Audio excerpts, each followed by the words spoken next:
तो आइए, आपका फिर से स्वागत है आपके अपने चैनल टीएसटी फिजिक्स सेंटर में।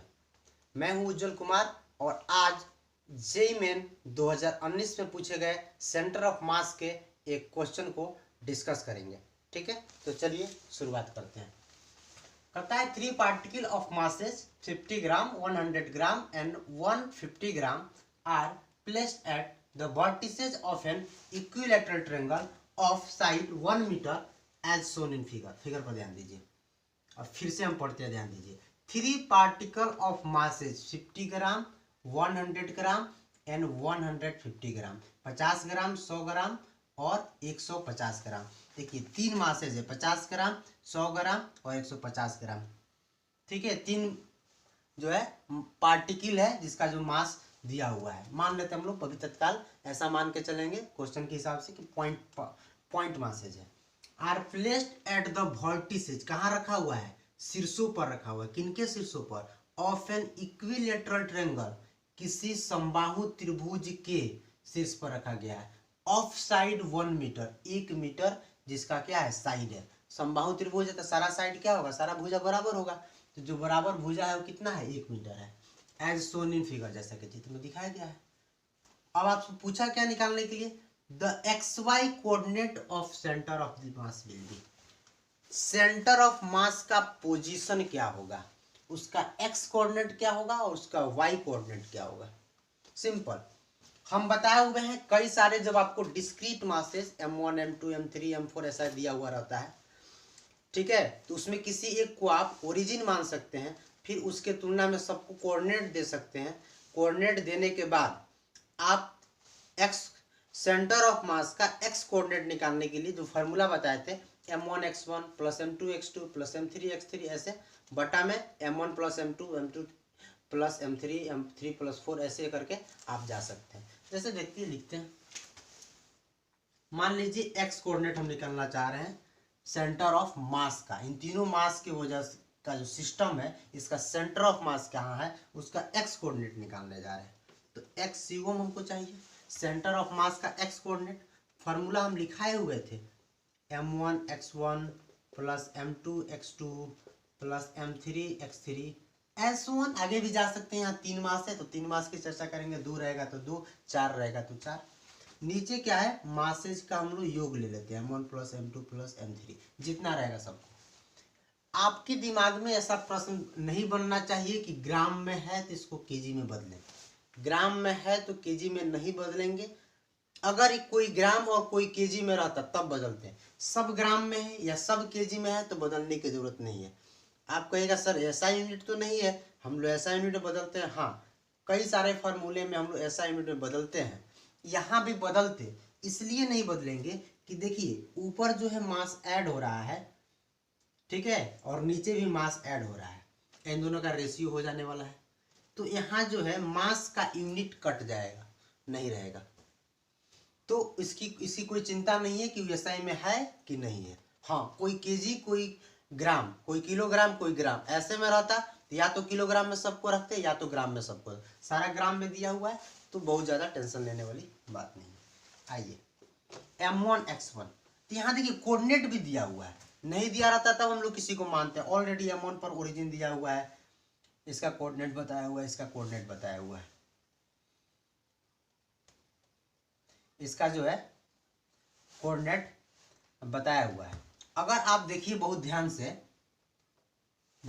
देखिए, इसका कोऑर्डिनेट जो है आपको निकालना पड़ेगा एक बार कि क्या होने वाला है। तो बहुत आसानी से निकाल सकते हैं। अगर देखिए तो ये ओरिजिन पर रखा हुआ है M1, M2 कितना दूरी पर रखा हुआ है, इससे आप कितना दूरी पर? 1 मीटर की दूरी पर। और M3 कहाँ रखा गया है? तो x में अगर आप देखिए तो 0.5 मीटर पर। इतना आपको दिया गया है, इतना आपको दिया गया है। आइए इस आधार पर हम लोग x सीओम निकालते हैं। बहुत आसान है, ध्यान दीजिएगा। यहाँ मास M1 ओरिजिन पर है यहाँ। अब यहाँ x में भी 0 चले हैं, y में भी 0। अब जानते हैं ओरिजिन पर 0 0 होता है। तो 50 multiply with 0, M2 100 multiply with कितना? x में कितना चले? 1 मीटर 1। यहाँ देखिए M3 का वैल्यू कितना? 150 मल्टीप्लाई विथ x में कितना चले 0.5 0.5। नीचे क्या सभी मासेज का जोड़ 50 प्लस 100 प्लस 150। ठीक है, आइए ये 0 हो जाएगा टर्म, ये 100 होगा, 100 प्लस ये कितना हो जाएगा 150 मल्टीप्लाई विथ 5/10, 10 से 0 कैंसिल, 15 5 जा 75। आगे कर लेंगे, इसको पहले जोड़ लेते हैं। 50 100 और 150 जोड़िएगा तो हो गया 300। आइए हो गया 300। आइए देखिए 100 प्लस इसको कैंसिल हो गया है तो 15 5 जा 15 5 अगर कीजिए तो 75, इसमें जुड़ेगा तो हो जाएगा 175 बटे 300। इसको 25 से कटा लीजिए। ठीक है, बिहार बोर्ड के स्टूडेंट को भी इतना इंग्लिश से कोई दिक्कत नहीं होना चाहिए। ठीक है, 1 2 तो आता ही होगा उसे को लेकर के। आइए अगर इसको 25 से कटाते हैं तो कितना बार में जाएगा 7 बार में जाएगा। इसको 25 से कटाइएगा तो 12 बार में 7/12। एक्स कोऑर्डिनेट आपके सामने आ चुका है। ठीक इसी तरह हम लोग वाई कोऑर्डिनेट भी निकाल सकते हैं। वाई कोऑर्डिनेट निकालने के लिए आप क्वेश्चन को पॉज करके लिख लीजिए, स्क्रीनशॉट ले लीजिए, हम क्वेश्चन मिटा रहे हैं।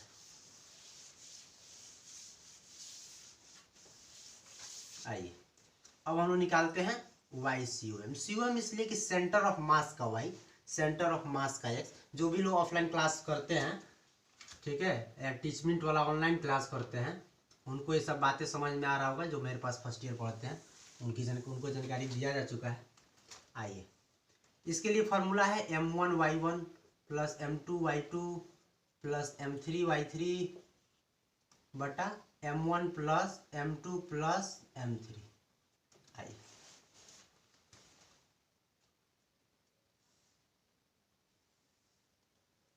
आइए अब देखिए ये मास, इसका वाई कोऑर्डिनेट यहाँ पर 0, ओरिजिन पर सब 0 होता है तो 50 मल्टीप्लाई विथ 0। ये मास M2, यहाँ पर वाई कोऑर्डिनेट देखिए x में 1 मीटर है लेकिन y में बिल्कुल भी नहीं चला है। यहाँ y में 0, ठीक इसी सामने यहाँ भी y में 0।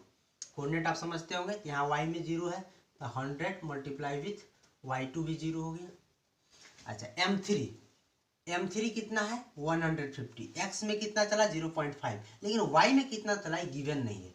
तो आप ये तो पूरा बताया हुआ है, क्या है एक समबाहु त्रिभुज है, इक्विलैटरल ट्रायंगल है, लेकिन आप ये जो डॉटेड करके इसको बीचों बीच में मिला दिए तो ये परपेंडिकुलर होता हुआ करता है। तो इसको आप एक राइट एंगल ट्रायंगल की तरह देखिए और यहाँ पर सोचिए, थोड़ा सा ध्यान दीजिए। ये वाला जो लेंथ है 0.5 है, मतलब आप 1/2 लिख सकते हैं इसको। ठीक है, और ये वाला लेंथ आपको निकालना है। ये वाला लेंथ कितना है 1 मीटर है, ट्रायंगल का साइड है, इसी को हम यहाँ बनाया है। बहुत ध्यान से समझिए। तो हाइपोटेनियस मालूम है, बेस मालूम है, तो आप परपेंडिकुलर निकाल सकते हैं। क्या होता है अंडर रूट हाइपोटेनियस का स्क्वायर माइनस बेस का स्क्वायर, यानी 1 का स्क्वायर कीजिएगा तो 1 माइनस 1/2 का स्क्वायर कीजिएगा तो 1/4। तो कितना हो जाएगा, 4 इधर गया -1 हो जाएगा तो 3/4। तो यहाँ 3 तो अंडर रूट से निकलेगा नहीं, अंडर रूट 3 में रहेगा, 4 कितना हो जाएगा अंडर रूट 3/2। तो ये अंडर रूट 3/2 ऊंचा है। पहले जो गलती से लिखा हुआ था अंडर रूट 3/4, इसीलिए उसको हम मिटा दिए हैं, वो क्वेश्चन में गिवन नहीं था, ध्यान दीजिएगा चीज़ों को लेकर के। ये हो गया under root 3/2। Clear, under root 3/4 जो शुरू में लिखा हुआ था वो गिवन नहीं था, ये जो आपको कैलकुलेट करना था। इसको जोड़िए, इसको जोड़िएगा तो कितना होगा, वही 300 आया था, फिर 300 आएगा, एक बार लिख देते हैं 50 M2 100 M3 150। अब इसमें देखिए ये वाला टर्म 0 हो गया, ये वाला टर्म 0 हो गया, इनको जोड़िएगा 300 आ गया। ये रूट 3/2 है तो 2 नीचे आ गया इसका, और ऊपर 150 मल्टीप्लाई विथ रूट 3। अब देखिए 150 का 2 से अगर इसमें गुणा कर दीजिए तो होगा 300, 150 से 300 कट जाएगा 2 बार में, तो आंसर आ गया आपका अंडर रूट 3/4। तो इस तरह से y कोऑर्डिनेट आपका निकला अंडर रूट 3/4 और x कोऑर्डिनेट निकला 7/12। तो सेंटर ऑफ मास का पोजीशन जो होगा, सेंटर ऑफ मास